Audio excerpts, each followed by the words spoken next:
Somewhere in Norway, January. The year is 900 CE. Outside, the temperature has dropped to 30 degrees below zero. The sun set 19 hours ago. It will not rise for another hour. The wind drives snow horizontally across a frozen landscape where nothing moves, nothing survives exposed for long. Inside a turf-walled longhouse, a baby sleeps. This baby cannot shiver. Its tiny body loses heat through the skin faster than any adult. Without constant intervention, its core temperature will begin to fall within minutes. Hypothermia, then death. There is no radiator in this house, no thermostat, no electricity, no sterile hospital blanket, no heated nursery with a digital monitor. And yet, Viking communities did not merely survive these winters. They expanded. They colonized Iceland. They reached Greenland. They crossed the North Atlantic to a continent no European had ever seen. Every single one of those explorers, warriors, and settlers was once a newborn who survived a polar night exactly like this one. So, how did Viking families keep their babies alive through the longest, coldest darkness on Earth, without any form of modern heating? The answer is not luck, it is engineering. To understand how Viking babies survived, you first have to understand why they were so close to dying. A newborn human is a thermal catastrophe. The body is small, but the skin surface is large relative to its mass. Heat escapes through that surface constantly, radiating into the air, conducting into anything cold that touches the skin, evaporating with every hint of moisture. Adults compensate for this. When we get cold, we shiver. Shivering is involuntary muscle contraction, the body burning energy to generate emergency heat. It is crude, but it works. Babies cannot do this. For the first months of life, an infant's shivering reflex is weak or absent entirely.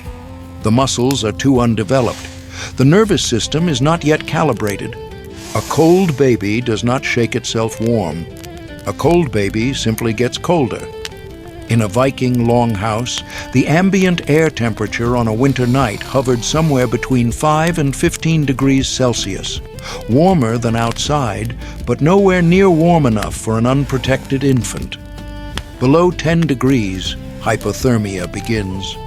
The baby's breathing slows, the heartbeat weakens. Without intervention, the end comes quietly. This was not an abstract fear. Viking families knew it intimately. Before the coming of Christianity, Scandinavian culture acknowledged a brutal practice called exposure. A baby born weak, deformed, or simply unwanted could be left outside to die. The sagas mention it without sentiment. It was legal. It was sometimes considered merciful. This tells us something important. Keeping a baby alive through winter was not automatic. It was a choice, one that demanded resources, labor, and sleepless vigilance. Families who made that choice were committing to a fight. There was even a ritual that marked the stakes. It was called Ausa Vatni, the water sprinkling. A baby was not formally named, not truly welcomed into the family, until the 9th day after birth. Before that ceremony, the infant existed in a liminal state. If it died, the loss was grievous, but it was also expected. The first 9 days were a trial. Survival was never assumed. It was earned. The first line of defense was the house itself. A Viking longhouse was not a primitive hut. It was a thermal machine designed over generations to trap heat, block wind, and keep the interior alive through months of killing cold. The walls were made of turf, not mud, not loose dirt. Turf, thick blocks of soil held together by the living roots of grass. These walls were 1 to 2 meters thick. They absorbed heat during the day, when the fire burned high, and released it slowly through the night as the flames died to embers. This is thermal mass, the same principle that keeps a stone church cool in summer and warm in winter. The Vikings understood it without the vocabulary. The ceiling was low and curved. Heat rises. A tall ceiling lets warm air escape upward, out of reach. A low ceiling traps it close to the people who need it. The curved shape also served a purpose. Smoke collected in the upper dome, forming a layer above head height, while cleaner air remained below for breathing. At the center of the house ran the hearth. Not a small fireplace in a corner, but a long fire pit stretching down the spine of the building. This was the langeldur, the long fire. Stones lined its edges, absorbing heat for hours, radiating warmth long after the flames themselves had faded. A well-maintained hearth never went fully cold. Someone was always awake to add fuel before the temperature collapsed. But the fire was not the only heat source. In many longhouses, the animal byre was built directly into the structure. Cows, goats, sheep. They lived under the same roof as the family, separated only by a low partition. This was not carelessness. It was calculation. A single cow produces between 500 and 900 watts of heat. That is the output of a small electric space heater. 10 cows and a handful of goats could raise the interior temperature of a longhouse by several degrees without burning a single stick of wood. The layout was deliberate. Animals at the ends, humans in the center. The baby's place was always in the warmest zone, the thermal core of the house, surrounded by fire, stone, bodies, and the slow, radiant heat of livestock. The longhouse did not fight the winter. It absorbed it, contained it, and turned it into something survivable. Even inside the warmest longhouse, the ambient air was not enough. A baby needed more than a warm room. It needed its own personal climate, layered protection from skin to outer shell, each layer serving a specific function. The innermost layer was skin. Co-sleeping was not a cultural preference, it was survival protocol. The baby slept on the mother's chest or pressed against her side, her body heat conducting directly into the infant's core. Skin to skin, heart to heart. Around them, other bodies gathered. Father, older siblings, grandparents. They slept together on raised platforms near the hearth, packed close under shared blankets and furs. Each body was a radiator. The baby lay at the center of this heat circle, surrounded on all sides by living warmth. The next layer was wool. Babies were swaddled tightly, arms bound, legs wrapped, the whole body enclosed in dense woven cloth. This was not just tradition. Swaddling reduces movement, and movement dissipates heat. A still baby, wrapped in still air, loses warmth far more slowly than one kicking and flailing. The wool itself was unwashed. It still contained lanolin, the natural oil secreted by sheep. Lanolin made the fabric water-resistant. Even if the baby sweated or the air grew damp, the wool retained its insulating power. Wet cotton kills, wet wool keeps working. Over the wool came fur, specifically reindeer fur. This was not arbitrary. Reindeer are Arctic animals. They survive winters that would freeze a human solid in hours. Their secret is in the hair. Each reindeer guard hair is hollow, a microscopic tube filled with trapped air. Air is the best insulator known to nature. It does not conduct heat. It does not move. Each hair functions like a tiny thermos flask, holding warmth against the body and refusing to let it escape. Viking families wrapped their babies in reindeer skins, fur side inward, creating a sleeping bag, a voxipose, that enclosed the infant in the same insulation that kept caribou alive at 50 below zero. But there was one more layer, the most ingenious of all. Wetness equals hypothermia. A wet baby loses heat at catastrophic speed. Evaporation pulls warmth directly off the skin. In a world without cotton diapers or plastic covers, keeping the baby dry was a matter of life and death.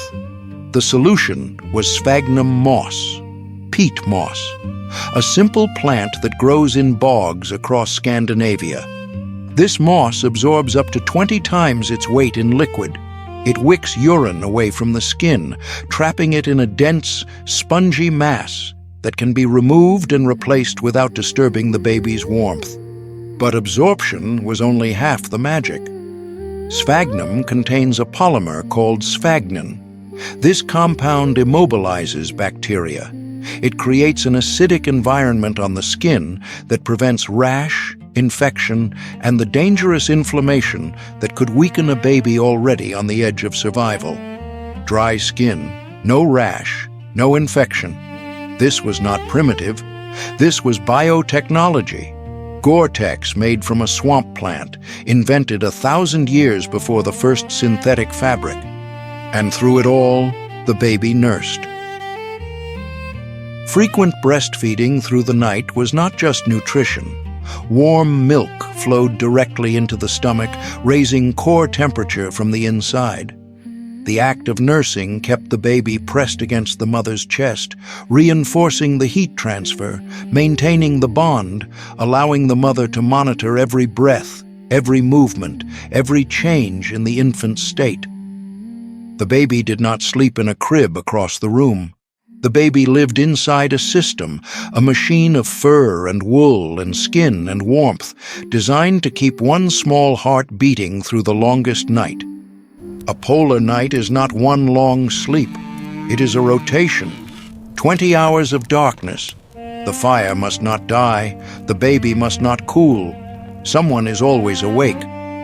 In a Viking household, the night watch was shared. A grandmother takes the first shift, sitting near the hearth, listening to the breathing of the family. A teenage daughter takes the second, rising silently to add fuel before the embers fade. The father takes the third, checking the animals, feeling the walls for cold spots, adjusting the furs over the sleeping platform. The mother sleeps, but she does not truly rest. One arm lies across the baby. Her body is attuned to every shift, every sound. If the infant stirs, she wakes. If the breathing changes, she knows. In the thick darkness of a longhouse, sight was useless. The smoke stung the eyes. The fire gave only flickering shadows. Survival depended on sound and touch.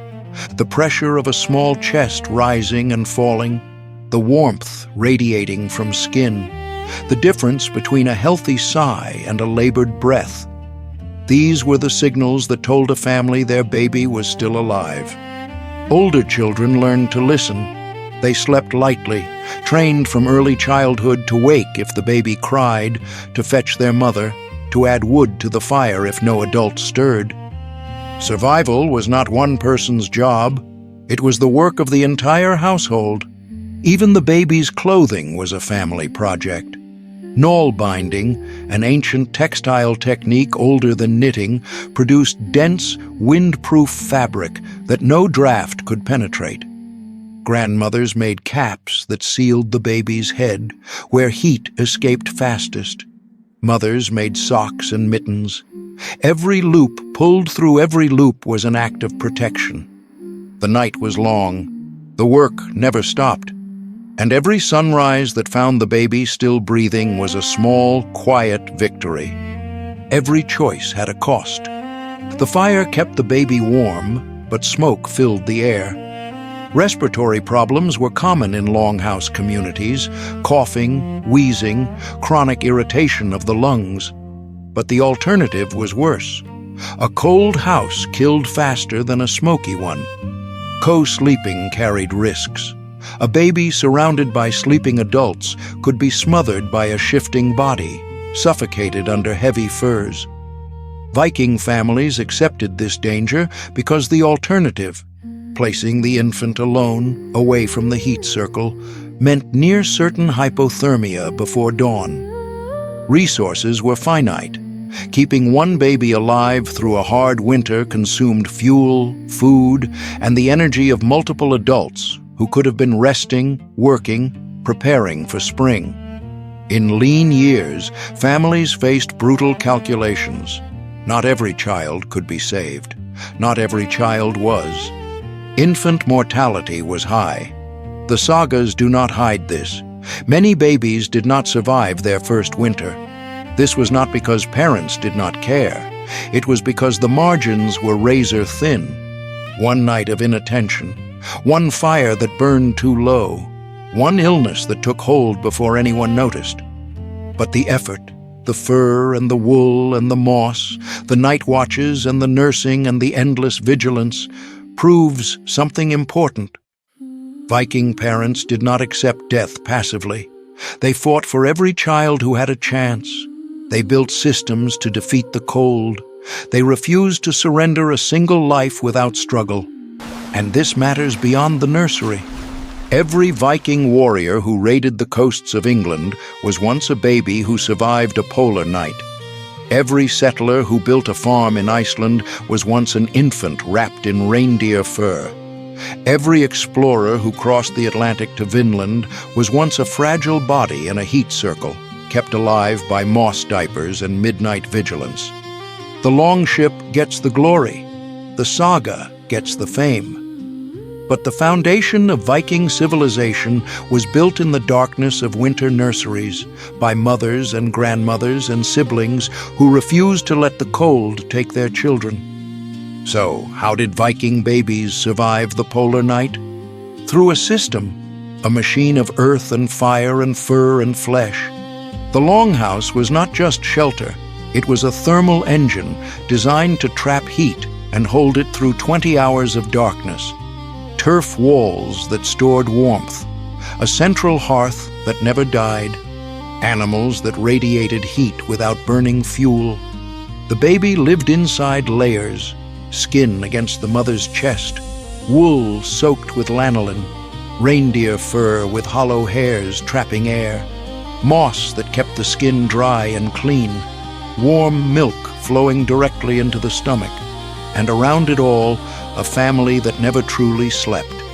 Grandmothers listening in the dark, fathers feeding the fire, mothers who woke at the slightest change in breathing.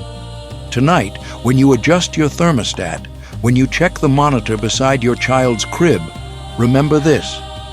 The problem you are solving, how to keep a small body warm in a cold world, is the oldest problem in human history. And it was solved night after night by people with no electricity, no insulation, no technology except the earth, the animals, and each other. They did not merely endure the cold, they built systems to defeat it. And every one of us descends from someone who once survived a night exactly like that one.